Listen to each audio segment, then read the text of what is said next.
रात के 12 बज चुके थे जब हारिस पुरानी हवेली के सामने खड़ा था। गांव के लोग उस जगह को काला दरवाज़ा कहते थे कि जो भी अंदर गया वापस कभी वैसा नहीं रहा। हवेली के इर्द गिर्द पुराने बरगद के दरख्त थे जिनकी जड़ें जमीन से निकलकर सांप की तरह लिपटी हुई लगती थी। हवा में मिट्टी और नमी की बू थी। दूर कहीं से कुत्ते के भौंकने की हल्की आवाज आ रही थी। हारिस एक पत्रकार था।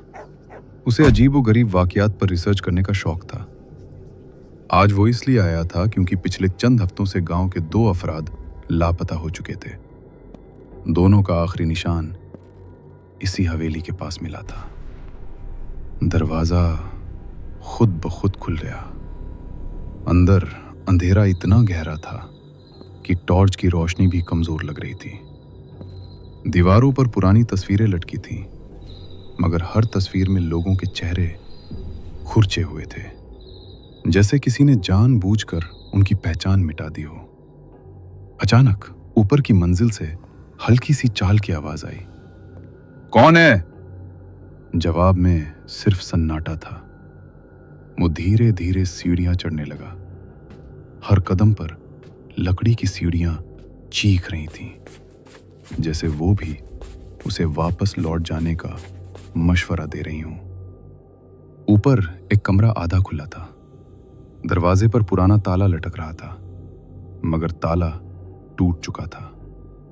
कमरे के बीच में एक कुर्सी पर कोई शख्स बैठा था। हारिस का दिल जोर से धड़कने लगा। वो आगे बढ़ा और टॉर्च की रोशनी सीधा उस चेहरे पर डाली। चेहरा उसका अपना था। वही आंखें, वही जख्म का निशान जो उसके गाल पर बचपन से था। कुर्सी पर बैठा शख्स मुस्कुराया। तुम देर से आए हो हारिस। नीचे से दरवाजा जोर से बंद होने की आवाज आई और उस रात के बाद गांव के लोगों ने एक और नाम लापता अफराद की फहरिस्त में शामिल कर लिया।